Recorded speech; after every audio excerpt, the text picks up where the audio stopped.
Hi guys, Ancient Warrior. Welcome back to Prepping in Free America. If you like what you hear here, hit the subscribe button. If you want to be the first kid on your block to know what craziness I'm talking about next, hit the bell icon with all. And leave comments, folks. I'll get to them ASAP. And if you feel led by the Spirit, send these videos over to Facebook and Twitter.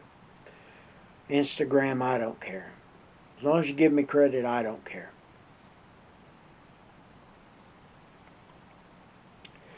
What to pay attention to, folks. As I told you in the last video, everybody missed this invasion. We all paid attention to Putin and not enough to Biden. Because most of us didn't think Biden actually had a clue.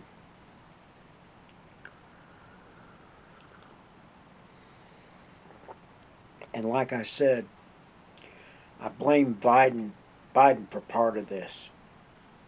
I blame the left for a lot of this because, you know, I'm going to tell you a little psychological kick in the pants. If you treat somebody like they're a bad guy all the time, eventually they're going to become the bad guy just to prove you wrong, just to prove you right.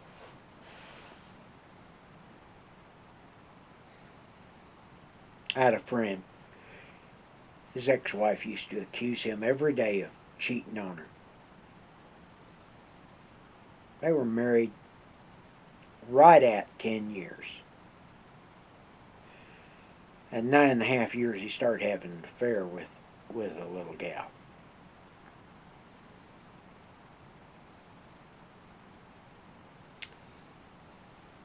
His ex-wife said it shocked her that he was having an affair. And he looked at her and he told her straight to her face, he says, every day for 9.5 years you accused me of having an affair with any woman I ever looked at. He said, you finally drove me into the arms of another woman. What we've done, what our government has done, is pushed Putin into a war. He says, if I'm going to be sanctioned, if I'm going to be treated like the bad guy, I might as well become the bad guy. And he did.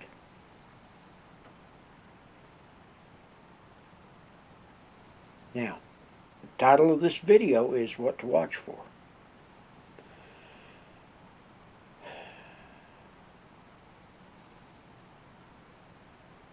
Mayorkas, Austin, Milley.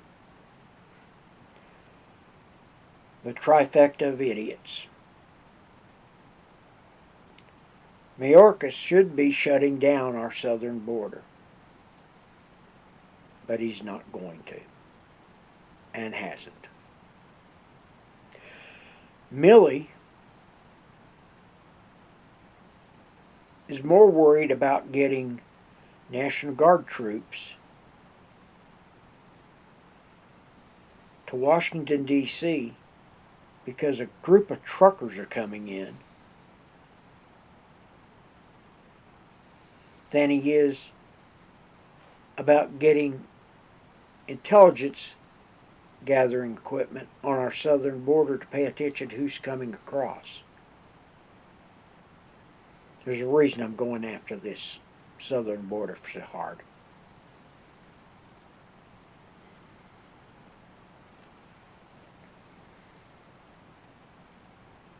And Blinken, yeah, he's asleep.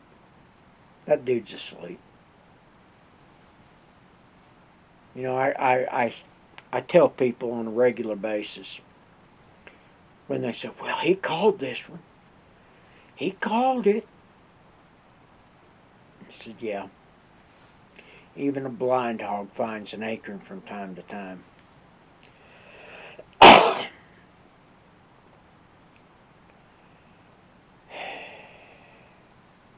Folks,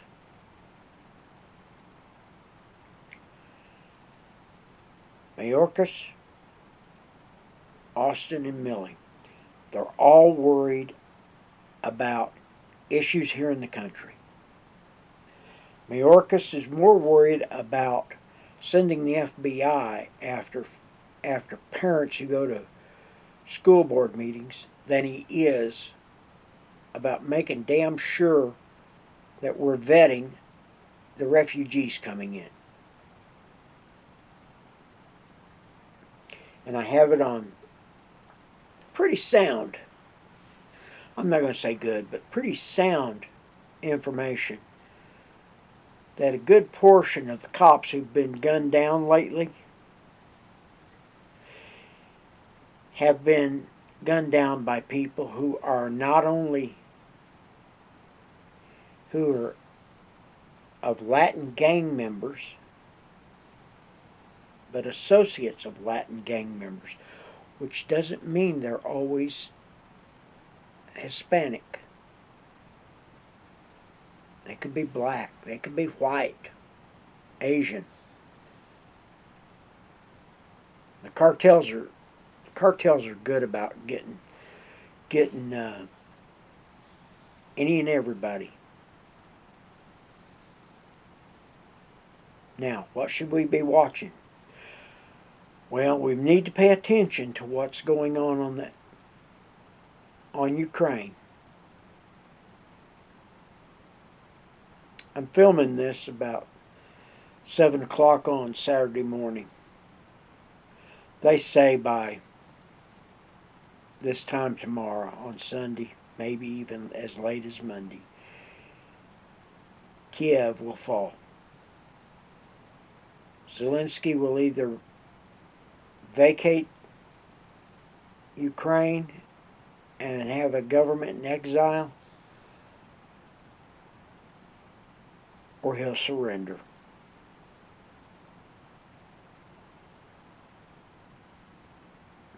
Ukrainians are some of the bravest men and women I've ever met. I know some. I've got some here locally that I happen to know.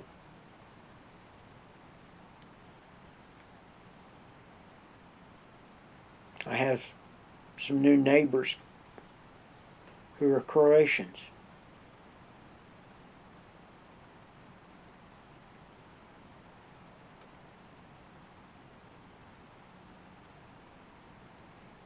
I have Afghani neighbors.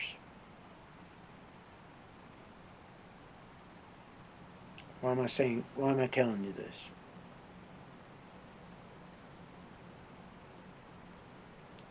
Because they're all proud people.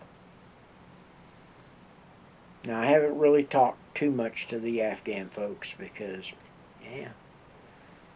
their English ain't real good and they really don't care for white people, I think. I don't think they really like being in America.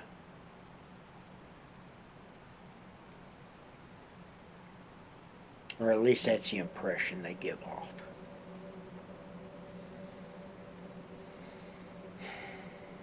Now, where should we be watching? Keep an eye on Ukraine. Reason I told you why we should be watching our southern border so close. One of the threats Vlad the Terrible said was while he's going into Ukraine, if anybody intervenes, there is nothing off the table, which included tactical nuclear weapons.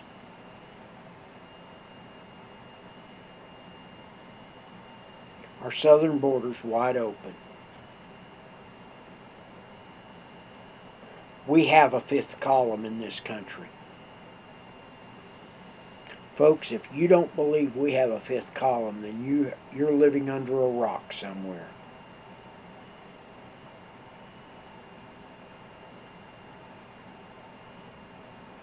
What's a fifth column? Generally an insurgency of people who are willing to do anything to help the enemy's progress. During World War II, we had the Boon Society, the German Boon Society.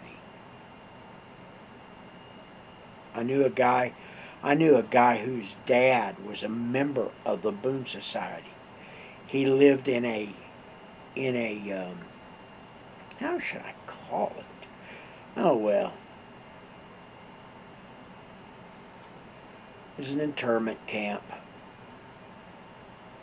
Japanese weren't the only ones that went into them. Italians and German folks all went into internment camps. They cleaned out sections of Chicago and New York City from the Italians and the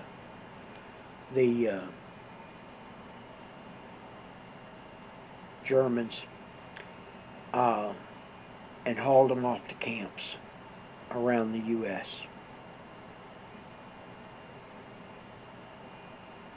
Now, a lot of the Germans were accused of being members of the Boon Society.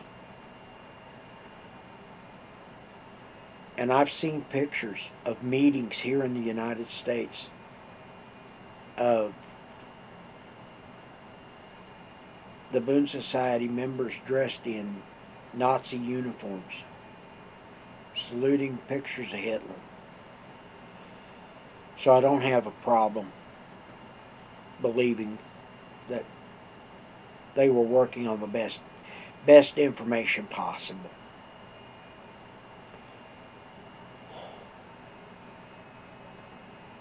I had a grandfather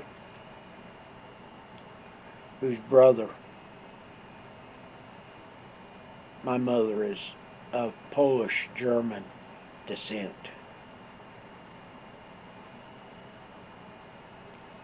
And her uncle, my grandfather's brother, was a member of the Boon Society.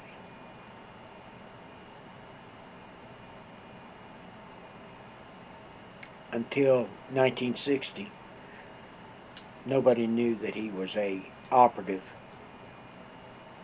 in the Boon Society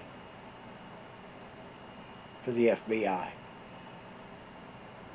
He was working undercover.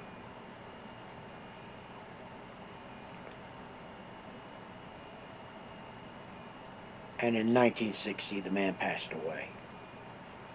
And that's when it all came to light. We wondered why he moved away and changed his name the way he did.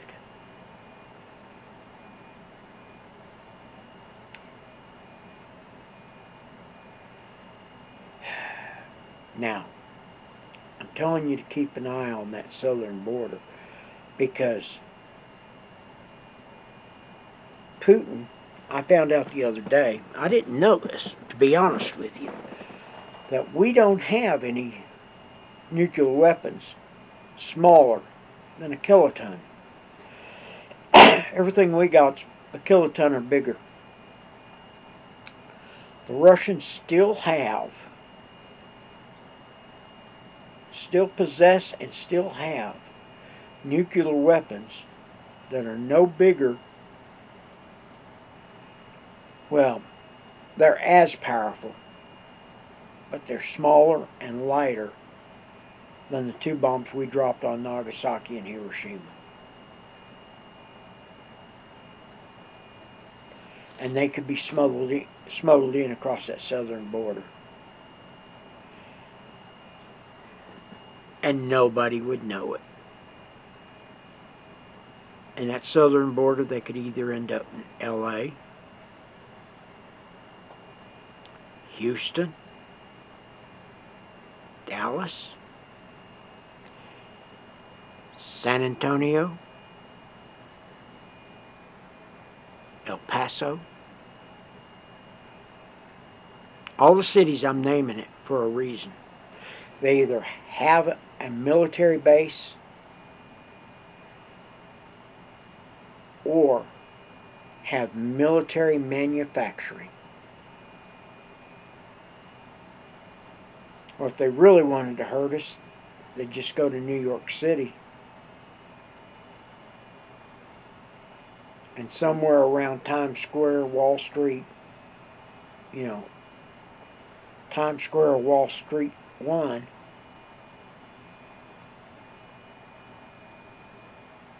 detonate either a ground burst or find a way to get it aerial.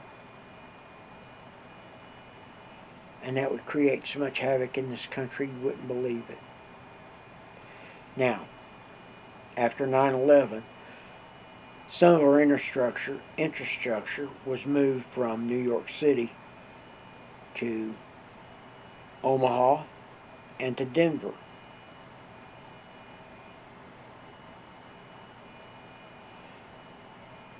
So if you live in one of these behemoth cities like, you know, Vegas, Denver, Salt Lake, Seattle, Portland,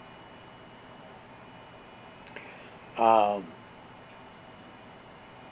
Francisco, LA, San Diego, Dallas, Fort Worth, San Antonio, Albuquerque, Phoenix, Tucson. Tucson's not that big a city, but there's a reason it's on the list. Atlanta, Boston, New York, Chicago.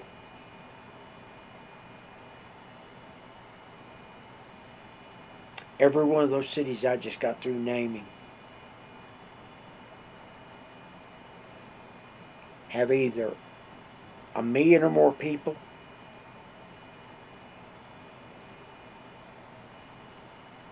and or have military production of some kind.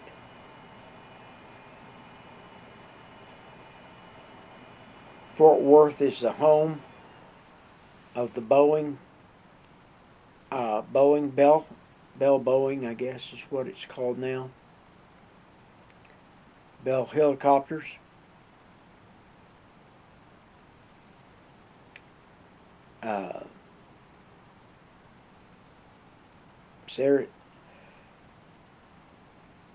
San Antonio has Fort Sam Houston, which is a military hospital, and we have an Air Force base there. If I remember right, it's Lackland.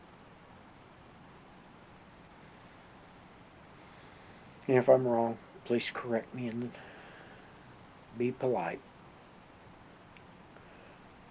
A lot of these bases' names are slipping my mind these days. It's age. I used to know where all of them were, but, you know, they've closed so many bases too. I used to live within 120 miles of about 4 bases. Now I live within 120 miles of 1 base. So,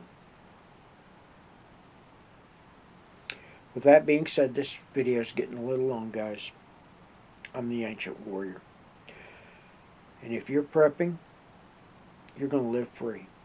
And it's better to have this equipment and not need it than need it and not have it. I'm the Ancient Warrior. We're out.